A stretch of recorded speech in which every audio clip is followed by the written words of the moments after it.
Lucio Fulci rounded out his Gates of Hell trilogy in 1981. The House by the Cemetery depicts the world as a terrifying place for children, with violence and gore aplenty and entirely useless parents. I'm the Italian Horror Guy, and this is the Italian Horror Guy podcast.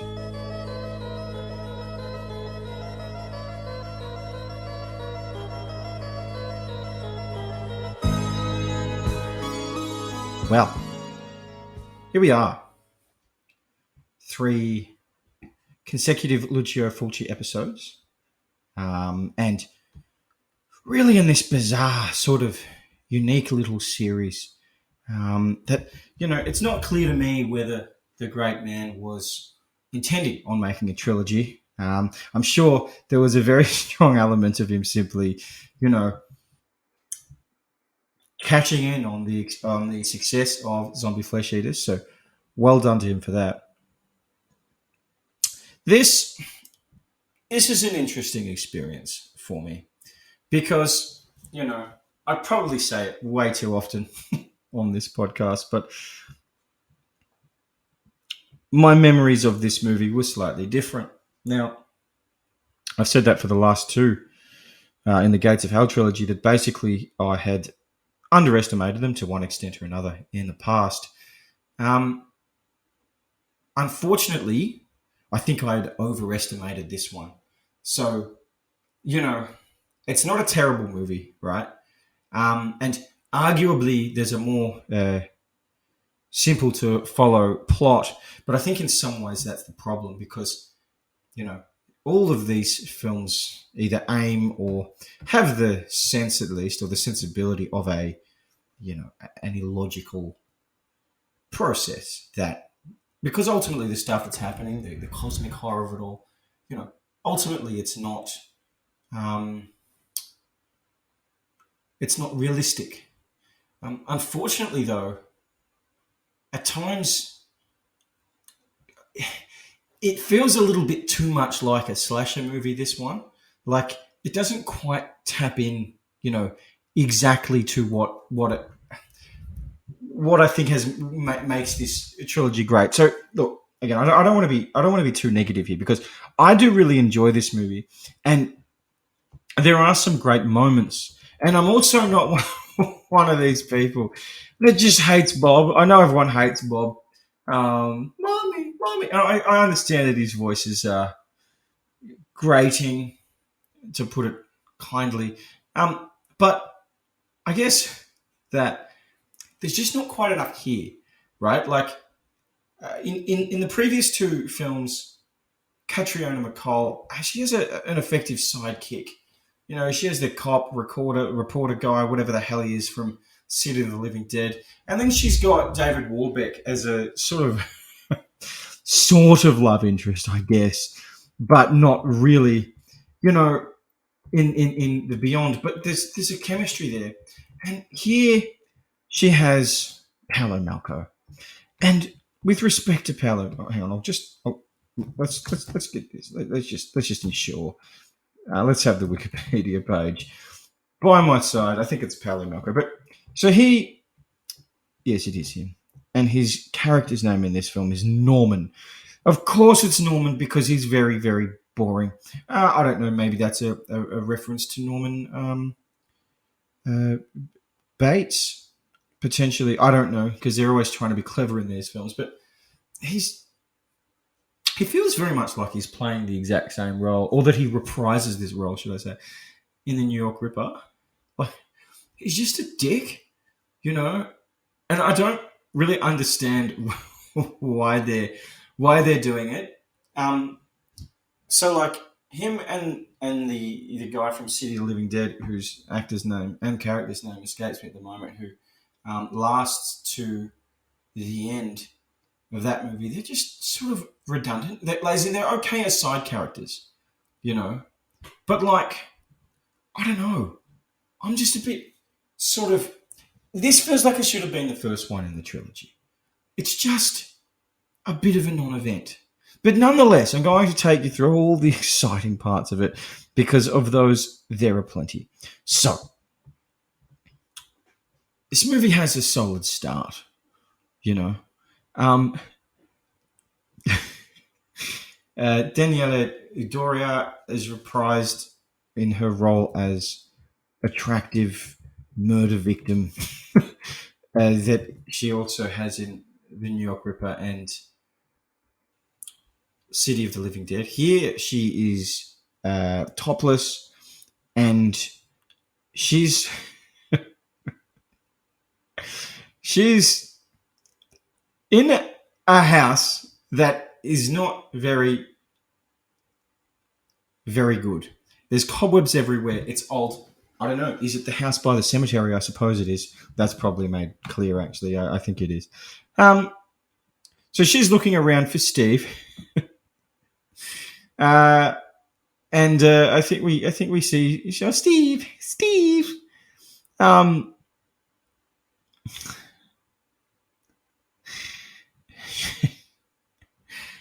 Steve, I guess it's one of those situations in a horror movie where the friend or the lover or whatever is um, has disappeared, and the character who's speaking is, you know, trying to be they're trying to convince themselves they're okay, right? Like, oh, Steve, why don't you answer me, Steve? But she says, Steve, I swear I'll never come here with you again. I think, wow, that wouldn't that just punish Steve?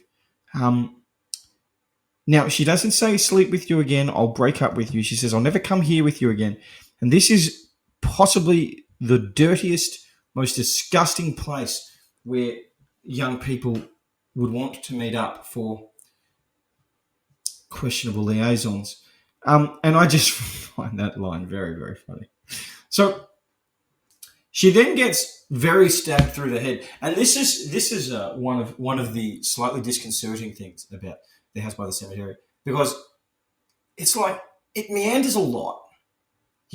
It does quite a lot of meander in this film, but when it unmeanders, it's brutal in the extreme. Now, I'm not saying that's un-Fulci like, but I think his films, generally speaking, once he established the benefit of gore in them, and his talent for that, gore was quite commonplace throughout his movies. And there's gore, and then it meanders. Then there's gore, then it meanders. So this is a good murder. This is a good start to the movie, right? It sets the bar pretty high. So she gets stabbed through the head by, I think, an unspecified arm. Maybe it's from Steve. I guess that I can't remember. And it goes right through her head and through her mouth, right? And you can see in the effects that, like, it's a prop, because obviously they didn't really stick a butcher knife through Daniela Dori's head. But, like, you can tell that the angle isn't great. Like, it enters the back of her head and comes out of her mouth in a sort of unrealistic angle. And I've seen this criticized before. But I like to think, even though I don't really believe this, that, she's stabbed so hard and that it's so difficult to get a knife all the way through someone's skull and then through their mouth that the knife is actually bent in the process. That's just how excessive this death is. So if we're really looking to give the film credit where it probably isn't due, I've just done it. So then it begins. We cut to the opening credits. I think it's a shot of the house, just a still shot of the house by the cemetery, and the amazing music happening. It's got almost vampiric vibes. It's very good. It's a very, very good opening to the film, and simply the music for this film, as is the case for just about all Italian horror films, is spot on, and it's excellent. So they get the early stage of this film very right. There's a real atmosphere. It's very good, and then we see a Sylvia Colatina, May.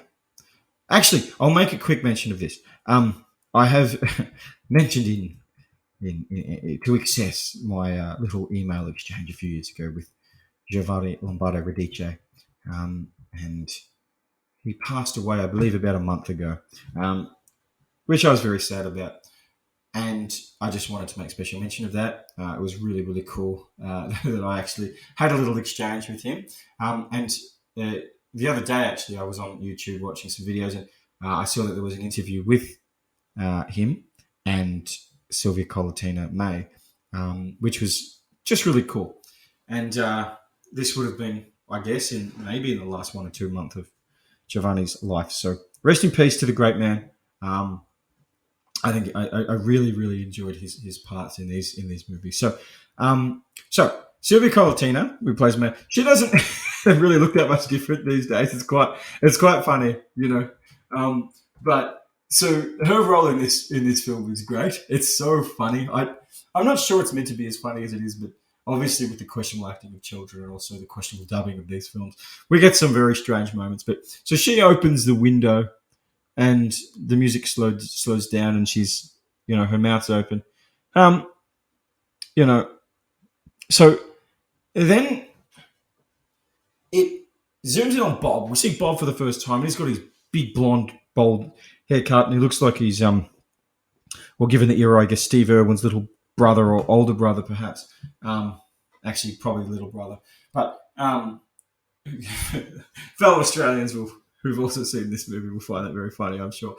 And it zooms in on his face, and this is the music gets really intense. It's really good. And it's a good scene. And then Bob opens his mouth, unfortunately. And again, this isn't me I'm not going to overdo the Bob hatred, but I will admit that it undermines this scene drastically. And you would think that with the ability to dub, you would actually possibly fix up some of the questionable child acting, but clearly not. So he's all, why, Mummy, why is she saying not to go over there?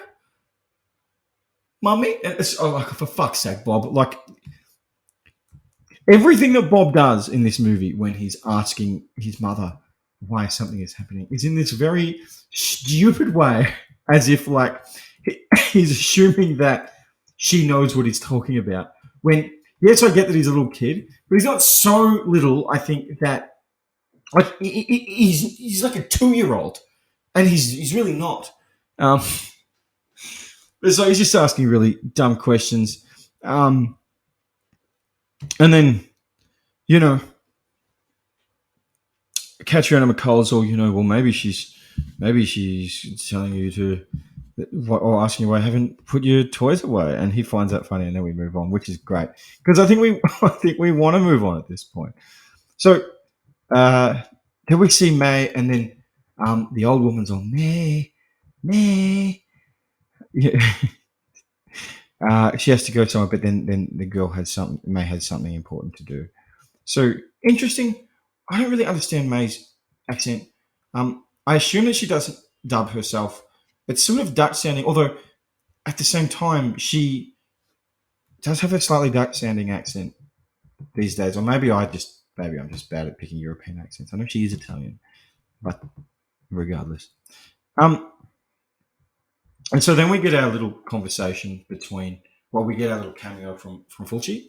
I know they like to fancy himself as a bit of it was like a Hitchcock thing that Hitchcock used to do cameos, but Hitchcock would like be standing in the background with a dog, not play an entire character for a scene, and it's always just really lame. So you're talking about some project. I don't know if he's like, is Fulci some kind of professor at a university? Maybe like how he's Dr. Fulci in Cat in the Brain, which I'm sure I'll do on this show once. So, yeah. So then, it's at this point I think that the problems with the film start opening up. The cracks start to emerge. Pardon the pun, regarding the last scene of the film. So, like, they're from New York, and I think they go to Boston, which isn't that far away as far as I'm aware. But obviously Norman has to go and do some research into the crap that's going on, and like with the start that we've had, the atmosphere that's been built, and slightly undermined by Bob's ridiculous voice, there's still a certain horror movie vibe that's going on here. And then they go like full Cannibal Ferox, and suddenly there's this really cheesy music, this cheesy New York music that's playing. You know, the sort of early to mid '80s New York cop show type music. It's quality. They're driving through New York or whatever until they get to the house. It's like, oh, what vibe are we going for here? You know, I don't know. It's just, I don't know. And during this process, Norman's sort of having a bit of a go. Let's work out what's is it Susie? Is her name Susie? No, it's Lucy. I think it might be Susie in one of these other ones. So it's Lucy and Norman. And you know, he just starts being a bit of a douchebag. And the thing about Norman's douchebaggery during this film is it doesn't really come to anything. Like, it's so blatant that it feels like there's a point to it. Other than that, I guess when he dies, even in a sacrificial way, we're like, yeah, I'm sort of happy about that. Like, I know I was watching him get his throat ripped out or whatever and just not even trying to stop it. Yeah, maybe it's symbolic of the fact that we want him to shut up. So it's great that he, got his throat, that which he speaks with, destroyed in the process of dying, or some such garbage. Now, so it's already sort of gone off the boil, so to speak.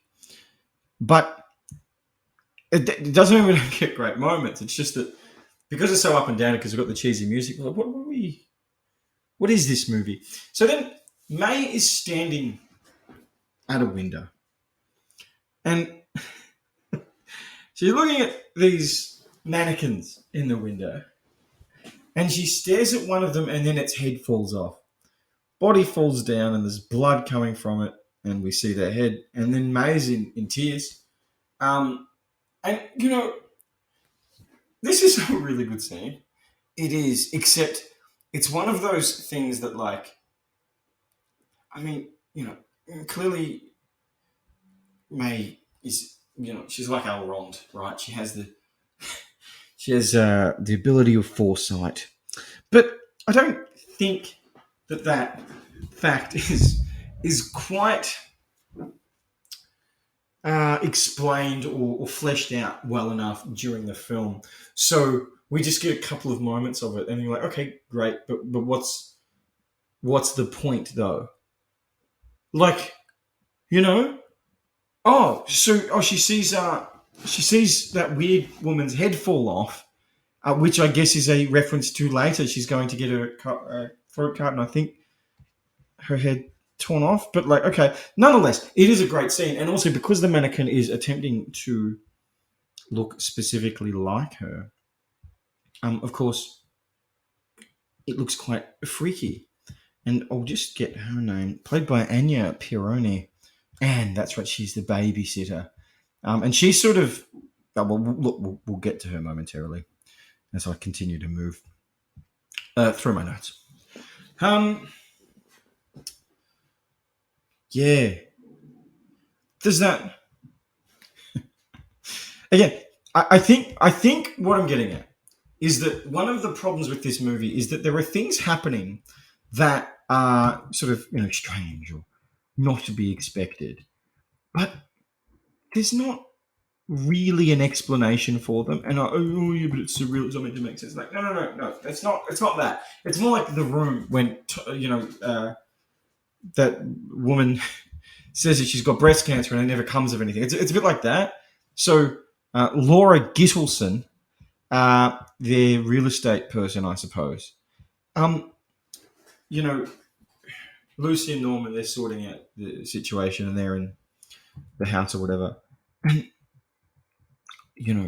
she's all, of course you've been to this town before. And it's like, nope. And then she just gives this weird look. So there's a number of references to this that they've seen him before. Well, there's a couple of references. But, like, I mean, what's the accusation here? Is this a ghost town? Is like I just don't know why they do this because it doesn't add a lot other than just like, oh, okay, that's a thing that happened. So anyway, um, I think I might put this in there. I'll quote for this bit in the title.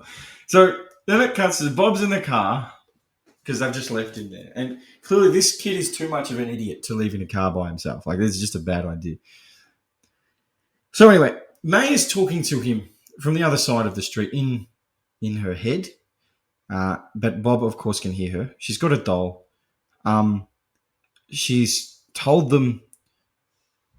I think she's telling him to leave, and he tried to explain that they shouldn't have come here. He's all, parents never listen; they always do what they want. And so then which is, I think it's sort of one of the philosophical underpinnings of this film, if it has such things. And then they're talking back and forth a little bit, and there's a quote where she's like, however, I thought I told you very clearly not to come. And it's like, you shouldn't have come, Bob. And I don't know if it's meant to be as funny as it is. But like she says it in such an odd way, and none of it matches with the way that her voice is. My guess is that they like try to make it sound menacing, right? But the voice actress, maybe it is Sylvia Colleton, I don't know. Just couldn't quite do menacing well, so it just comes across as really, really strange. Yeah. Okay. So then we get a bit more, tension building or strangeness building.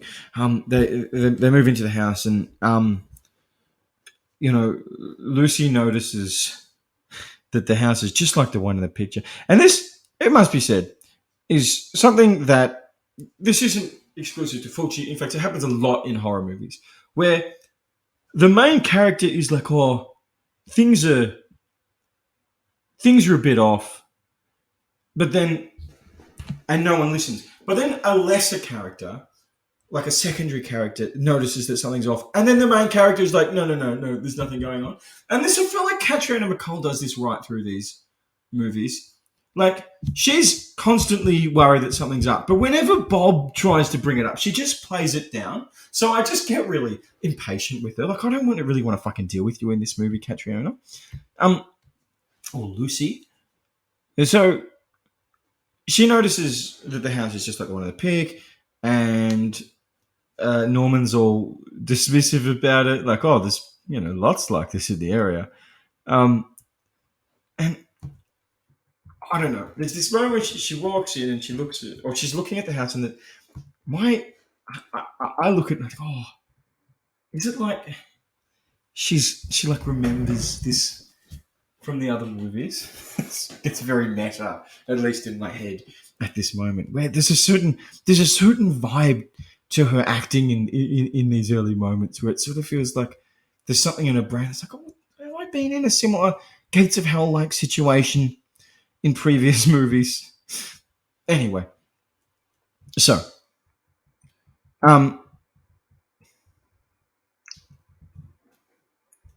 there's some annoying lengthy scenes of just them settling into the house, and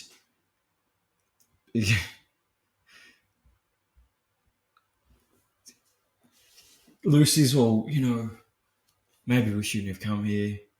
And Norman's like, yeah, but, we can get an extra $5,000 a year. We can refurnish the apartment. And I know, I get it.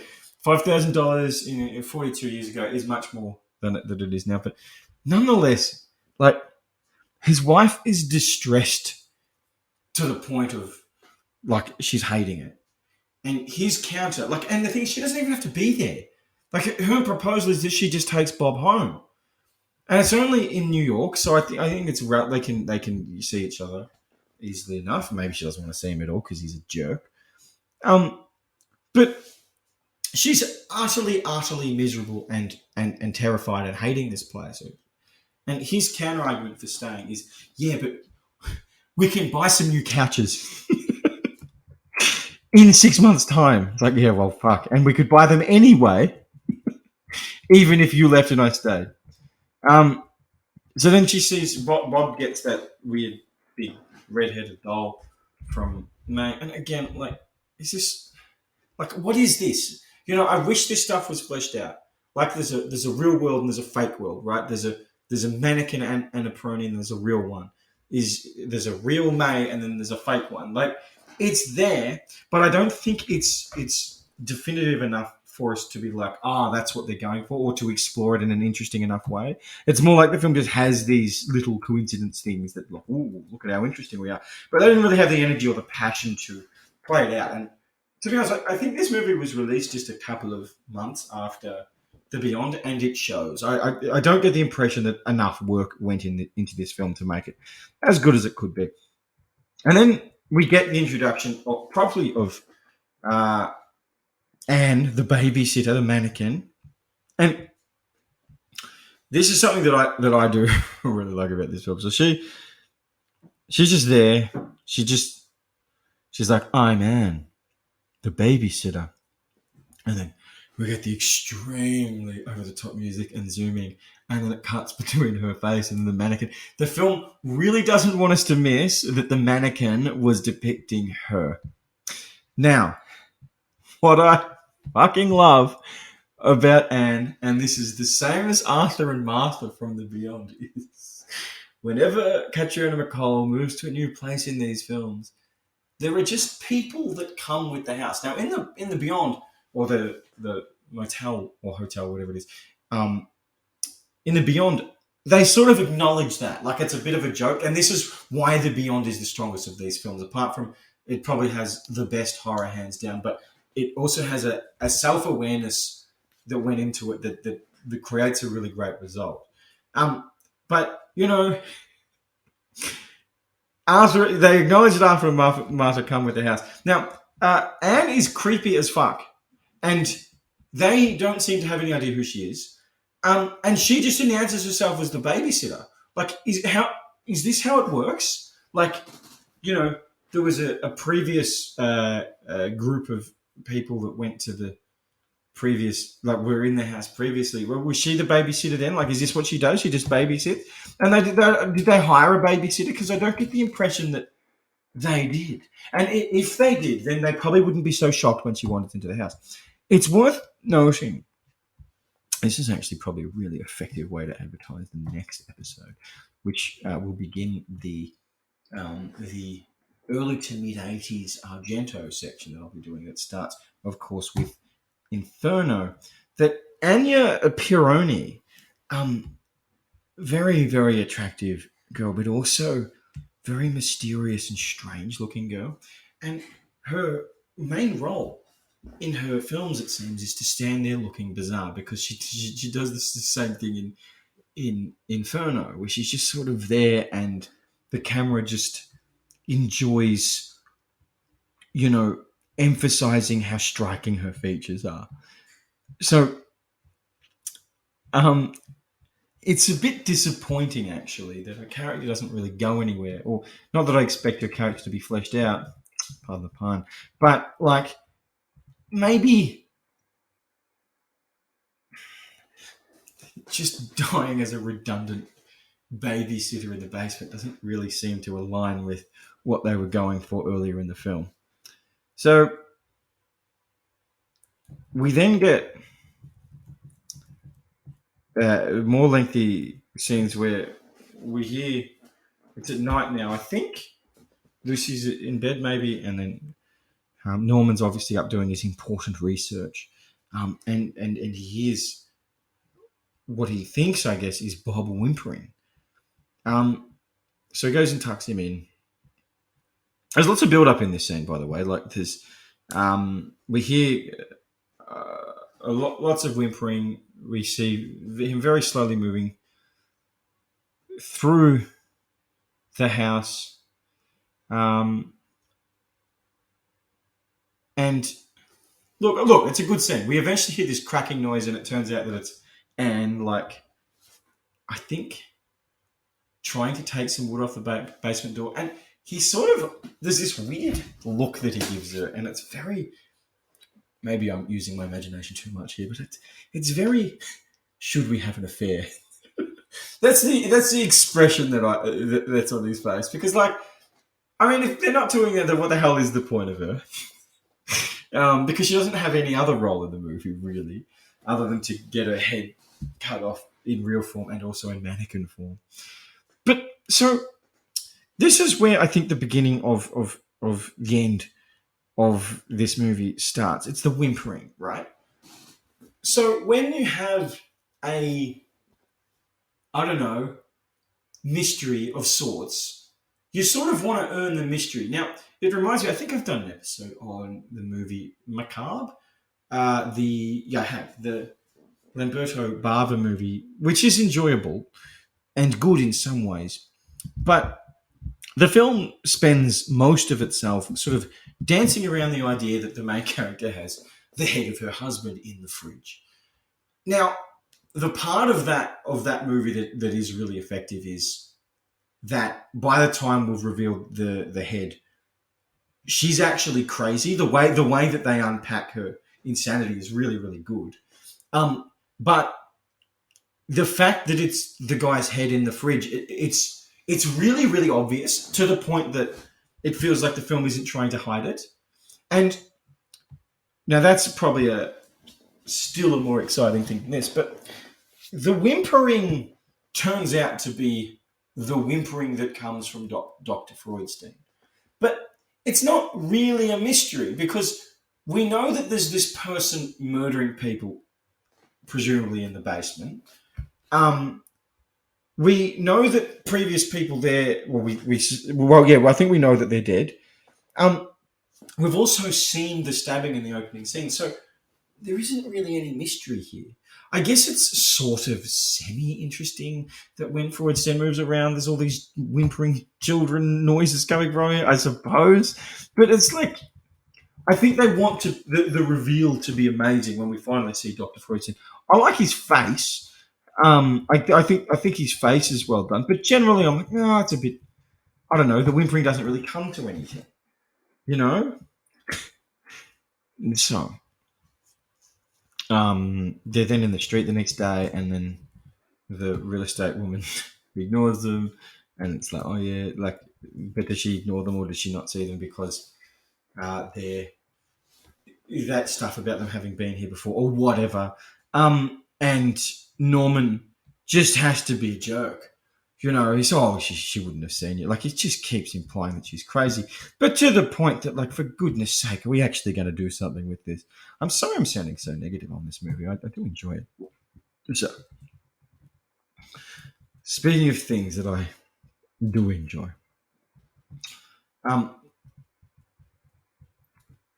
Norman goes to the library. And I actually do, like, Norman being at the library, and the fact that he's like that professor type or whatever he is in the New York Ripper, I feel very like, I don't know if nostalgic's the right word, but I enjoy the old big libraries with lots of books and people sitting in there in their big coats and doing research. I actually really enjoy it. It makes me feel nice. So, like, I like the idea that, because he is a professor type looking person, he does seem like the kind of person that would go do library research in the early 1980s. And he's there. And then Arthur from the Beyond shows up. And I don't know if he has a name in this, but he's like acting the exact same as when he played Arthur. And it's so fucking good. But it's so unnecessary. He's like the library assistant, you know. And at first, you know, I mean, he's acting all creepy again. Clearly, this guy has one purpose, and it's to be a sort of ineffectual creep in Fulci films. And he's telling telling him all about the, where to find the material. And it's like, oh, this guy can be of use. Talking about Peterson's research and his, but he's acting like Arthur, but he's not creepy immediately. And then just because clearly Norman doesn't want to deal with him, and I wouldn't either. He's quite annoying, but Norman's also a jerk, so they're both annoying. And he's hanging around there, and then eventually, I have to go. And just as he's leaving, he's like, "Do you want to know where Peterson hanged himself?" It's like, there, from that railing. Then the music goes, and I was like, whoa, you really can't not be a creep, can you? So there's no need for it. But he hangs around. I do enjoy his role in this film, this guy. So let's move on. Bob's looking at the tombstone of Mary Freudstein, and May says it's the doctor's wife, but it's a lie. She's not really buried there. So I guess Mary Freudstein is the old woman from the start and the end, but what is it? I can't work out what the sort of through line of the plot is. Like, is it that... Because at the end she's all like, oh, now that you're a Freudstein, blah, blah, blah. Like, is it that, like, Freudstein, he needs the cells of people or whatever to live? And is she like a racketeer or a procurer? I don't know. Who knows? So, Lucy finds the tomb of Dr. Freudstein, and it is very satisfying when she like moves her finger around, because like there's all dust and stuff in the little outline of the crucifix, and she moves her finger through it, and it's very satisfying the way she moves the dust out of it. She hears some whimpering noises, and a lot of them, and then it becomes quite excessive, and then she starts screaming, and this is just very like damsel in distress stuff. But that's okay, because then Norman comes and he comforts her, and then she wakes up in this room that's lit up, sort of colourful, and there's this very hilarious shot of Norman sort of almost psychopath, maybe sociopathically smiling over at her. And he's told her to take her pills a number of times, but I think he looks at the pills from a distance and he like smiles at them. And the funny thing is, like, the only condition that Lucy seems to have in this film is that she's worried about stuff. Like, she's... This is, I guess, where I sort of get annoyed that, like, your average activist might look at this film and go, oh, typical depictions of the time. But it's not misogynistic. It's depicting men or people like him in a very, very negative way. It's quite conscious. He's just being a jerk. So she's just panicked, and she's right to be panicked, right? She's been moved out of her home into this place with this zombie guy who eats people. Now, she doesn't quite know that, but she knows that something's wrong. And his solution to everything, like Norman's solution to everything with Lucy, is like, just shut up and take your pills. And he manages to give her her pills, and he's happy about it. So, everything's okay. And then, well, it's not really. But anyway, he explains to her that, there are actually lots of tombs and houses around here. And you can tell he doesn't even believe that, but Lucy certainly doesn't. But she's calm, because she's taken her pills. So Bob excitedly gets home and runs up, and he tells Norman all about his new girlfriend. And, Norman asks Anne, like, is this true or whatever? And she's like, no, I was with him the whole time, and there was no such girl. And so, all right, so this is when Anne's character, I don't believe she lives for a lot longer, but where she begins to become super redundant, because, like, it's not clear if she's right. She sort of starts her position in the movie. She starts as like this. She's mysterious. She's creepy. Whatever. But she's creepy to the point that like it feels like she's in on something, you know. And then the way she says no and the way she's sort of looking, it indicates that she actually still thinks like sorry that she's actually that she's lying, but she isn't. I don't think. So again, it's just that weird thing happening where you know Bob seems to be able to communicate with the outside world or the ghost world or whatever. Um, so you know, good luck to Bob, I suppose. Um, and then there's some weird cutting that happens between, like camera cuts that happen between their eyes, and it gets really, really intense. Um, so look, then there's the lengthy bat scene.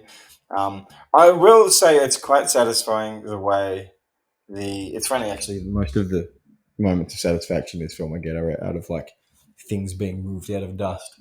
But you know, he puts a knife through the key and he bends the key, and it opens the door to the basement. And I don't do they actually go down there. I don't think they do, because a bat comes out, a very fat, thick bat that is just biting the crap out of Norman's hand, and he's like, good, good. And he eventually, you know, it's biting him so much, and he has to walk all the way over um, to the kitchen and pull a knife out, and he just stabs the crap out of it. And it doesn't want to die immediately from memory, but eventually it does, which is good. Um, and we think, well, this is a missed opportunity, right? We don't like Norman, and we're glad when bats attack him. There's so much blood though, which is it's pretty good. Speaking of a lot of blood, we get mm, look. Look, the stabbing in the opening scene is hard to go past, but in terms of gore, the death of the real estate um, lady played by Dagmar Lysander, I think that's her name, is pretty good. But again, it sort of highlights one of the weaknesses of the film, which is like,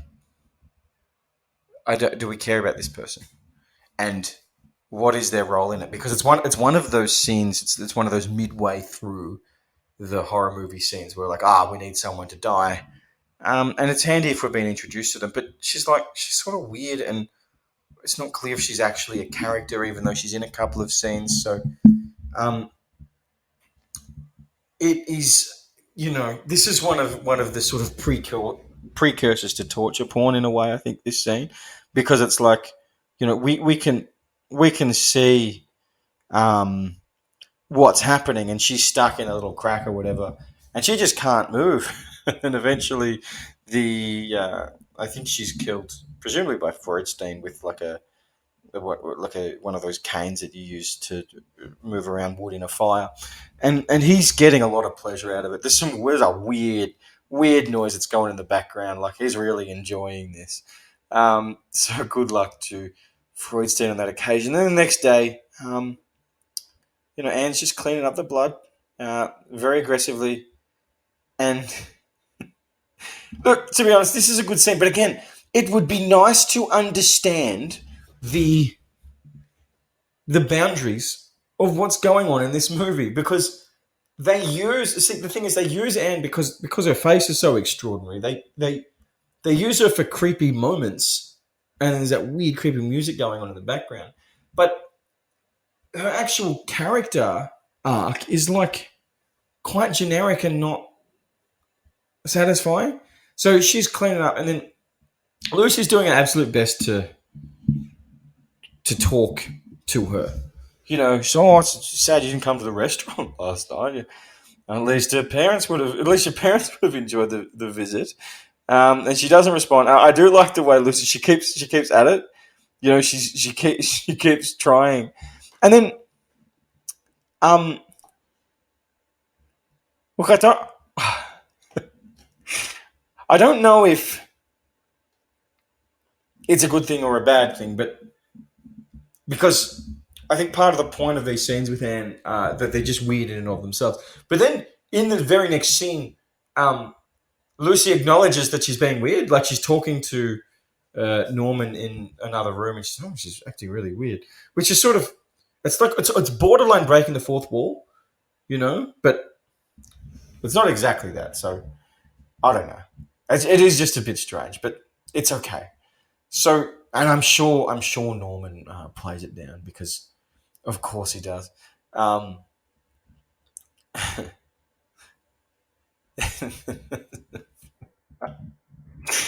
Comfortably the funniest moment in this movie. So Norman's in the library, and I think it's a Sunday because they have this weird little conversation about how it's Sunday. But before that, I'll just call him Arthur because I don't know what his name is. I don't know if he gets a name in this. But Arthur from the Beyond walks in, and so he sees Norman there, and he stares at him for like 2 seconds, and he goes, "Ah, it's you."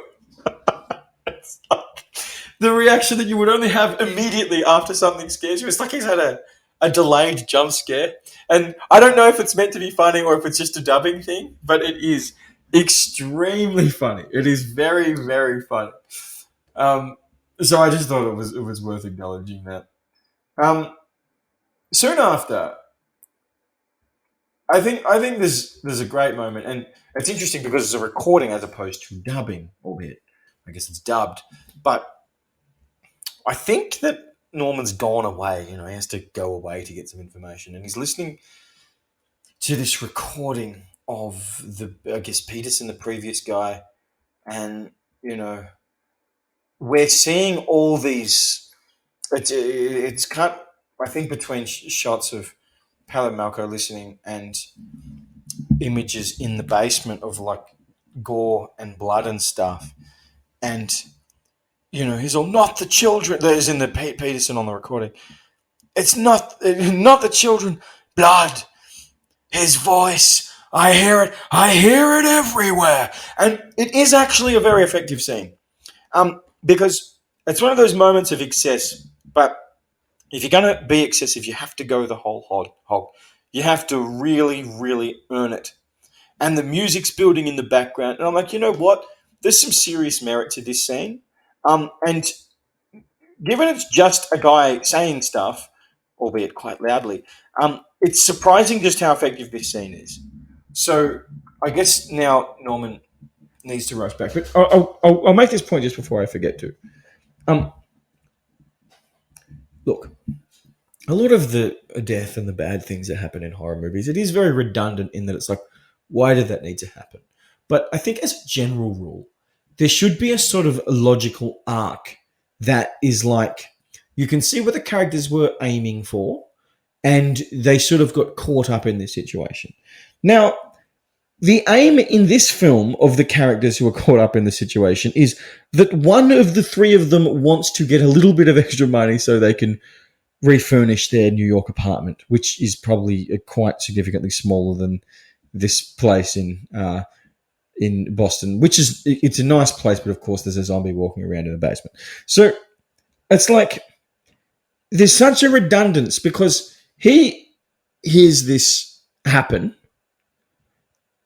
He hears this recording. It's like, oh my god, I have to do something. So he has to rush back. But it's like you've been given information that you know. So Peterson has killed himself, and it seems to be because of stuff that he found in the house. And as far as you're aware, this house is very, very dodgy, and it's very, very dangerous. And Anne's all fucking weird, and there's the big fat bat in the basement. Your wife hates it, and well, Bob, he's an idiot, and we don't know what Bob thinks of the whole situation. But it's like, what's the, like, weighing up the pros and cons of this situation? There is no good thing to be there for other than he's getting paid a little bit of money to be there. But the downside is that, like, you might get absolutely murdered. Now, the only thing that I would say in defense of that is that maybe it's not that clear to him that he's going to get murdered, but it seems pretty fucking obvious that this isn't a place you want to be. So Bob is playing. This is a very frustrating scene, but it's also probably a good one in terms of like depicting the innocence of children or whatever. And so Bob's like, uh, he's playing with his cars, and I think I think Anne goes into the basement to like check if she hears whimpering, and she's checking if Bob's in the basement or whatever. And she gets locked in there, and like she's yelling out, she needs help. Bob needs to come and unlock it. And Bob's talking to his monkey, his little toy monkey, um, and he picks up his fake gun, like he's making a game out of this. But um, look, the way the music builds into this, it's cool. But at the same time, it is a pretty frustrating sound. Like, Bob, for fuck's sake. May keeps telling you how bad it is. You know it's bad. But then you still keep treating it like you're a little kid. And I know you're a little kid, Bob. But geez, you're a little bastard at the same time. I said I wasn't going to shit on Bob too much, but, well, turns out. Turns out I don't like him very much. So she eventually gets her throat cut, and it's pretty bad. And then Bob, yeah, that's right. My notes are very handy. Um, Bob sees Anne's head roll down the stairs, and then he's pretty creeped out. Um, and so Lucy gets home. She's got some groceries, and she wants some help. Um, Bob's whimpering. He's, you know, he's crying. Oh, Bob doesn't get locked down there yet, does he? Um, he says that her head came down the stairs, and she just doesn't believe him. So then there's a scene we see Norman in a cemetery with another guy, and it reminds me a lot of the Loomis and cemetery guy from Halloween. Anyway, just thought I'd acknowledge that. So Bob drinks some milk in bed, and he's all, "Thanks, Mummy." And Anne says, sorry, Lucy says she thinks Anne's probably just gone to visit her parents. And I do like Bob. He does this very slow motion head shake. Like he knows that that's not true. And it's like he's beginning to gain a bit of autonomy here. But then he goes downstairs and he's all, Mummy says you're not dead. Is that true? And it's like, for fuck's sake, Bob. You know. You fucking know, but then you don't know. He just can't be convinced. So he gets locked in there, and then there's eyes looking at him, and he's yelling and banging on the door, and this is very good voice acting, I think, and actual acting. I think Katrina McCall did her own dubbing. She's like, "Mommy will get you out," and it's like, no, you won't. You sound pathetic. And she's meant to be like they do the damsel thing very well in this movie because they commit to it. So anyway, she's trying to work it out, and she's like, what happens? I think she snaps the knife, and then she snaps the actual key.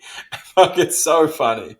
Um, so she's totally useless. And then the entire redundancy of the whole thing really gets shown because the dad comes back, Norman comes back, and he's all, we've got to get out, we've got to get out of here. He uses a, what does he say? He's using the cells of his victims to stay alive or something. And it's like, yeah, that's great. So this is the conclusion of your research. The conclusion of your research, as it was obviously going to be, is we need to fucking leave. Like that, I think that's one of the biggest problems with this film. It knows how to put its characters in danger. It doesn't know how to explain why the characters are so willing to put themselves in danger when it's very obvious that they're in danger. All in need of nothing. It gains absolutely nothing. So, he's getting his head, Bob's got his head smashed into the door, and, he's like, "Bob, get your head away from the door," or something. He's like, "Yep, I will," which is really weird. So there's a couple of moments of the axe nearly hitting Bob's head. Some might say it's annoying that it doesn't. It's very like Katrina McCall nearly getting hit the axe to the face in City of the Living Dead. So it's good, it's dramatic, but we've seen it before. There's the quote. He needs human victims to renew his cells. That's how he stays alive. Yeah, great, great. Yeah, really, really good explanation movie. But that's fine. Um, so eventually they break in and we see Freud's thing. Now this, going back to what I was saying earlier, like it, we know that something like this is down here, but the way it sort of reveals Freudstein, it's like, but you didn't think there was a zombie down here. It's like, well, every single thing that you've been doing in this movie suggests definitively that yes, that's what's happening. So I guess it's relying on the pure horror of what he looks like, which is, it's pretty good. He's got this sort of insectoid looking face, and like when he gets stabbed, like pretty fresh maggots seem to be falling out of him. Fulci clearly had a thing for maggots during the Gates of Hell trilogy. But then again, it's like the showdown. It's like he's just sort of getting stabbed, and there's maggots falling out. And then he just grabs Norman's throat, rips it out. As I said earlier, we're probably happy about that. I know I am. So then that's it. Norman's dead. And then they climb up the stairs, and then Lucy gets dragged down the stairs. I can't remember. I'll check my notes. Does she just die from head trauma, falling down the way more stairs than are obviously there? That scene when she's getting pulled down, her head's just hitting the stairs. It's like she's like 40 stairs. There's only like 10 of them there, though. I might have exaggerated slightly, but you get the point. So she just, she's dead. And there's such redundant deaths. Like they're just, oh, well, now they're dead. And then that's the end of it. So good, I guess. Because now May can pull, or perhaps Mary pulls Bob up through the little crack. And it's pretty funny the way he's screaming and his legs are kicking around. It looks a bit like Chucky in this scene. So it gets through the gap. It's grabbed by the leg. May's in a weird, colourful room. It's quite a lot like the room that that Lucy wakes up in earlier after she's been given the pills. Maybe it is the room in the ghost world. Who knows? So Mary Freudstein is there, and she's all, now that Bob is safe, you can surely act like a Freudstein. So, what is it? Like, is May's job to protect the children from Dr. Freudstein, but it's okay for him to kill the adults? Like, it's one of those things where it's like, oh, wow, twist ending, sort of, but I don't know what the hell's going on, but it's not because it's a clever movie, it's because you just haven't explained it properly. They walk down a road. The last, got to admit, the first images and the last image of this film are good. The way it brings it full circle. It's just that I don't know what the benefit of all the stuff in the middle is, unfortunately. So it's a pretty good scene. Like, we see them walking down the road, and it feels like they're moving away from the house. But then, like, when it pans left, and there's some Henry James quote about only children understanding evil, or something in their minds, or whatever. But the lights are on, and it feels implied to me that, like, they're there. So, like, I don't know. This is my own little interpretation. I'm not even clear exactly on what my interpretation is, but they walk down the road, and then it feels like they're walking away from the house. But then when they pan there and the lights are on, it feels like they're in the house. So, like, Bob is sort of trapped eternally in this house. And I guess for those, even though it feels like he's sort of protected, I don't know. It's a very morbid end, even though he stays alive. Maybe it was better for his parents. So I guess for those who hate Bob, he doesn't just get killed. He doesn't get killed, but he maybe gets a worse fate. He's just stuck in this house. The picture maybe from the start. Who the fuck even knows? But That's it. It's been a convoluted discussion, I'm sure. I've enjoyed having it. But yeah, you try to make this sense or whatever of this film for me. Yeah, I have enjoyed this discussion of The House by the Cemetery and, of course, of the Gates of Hell trilogy in general. I always love talking Fulci. I'm sure I will return to him soon enough, maybe later in the year. Um, Next month it'll be Tenebrae, so I'm doing Tenebrae. Sorry, next month it'll be Inferno, so it'll be Inferno, then Tenebrae, then Phenomena, the sort of more hyped up rock and roll era of Argento's films, I guess. I look forward to discussing those with you. And yeah, join me for them. I hope you've enjoyed my discussion here of House by the Cemetery. I'm the Italian Horror Guy, and this has been the Italian Horror Guy podcast.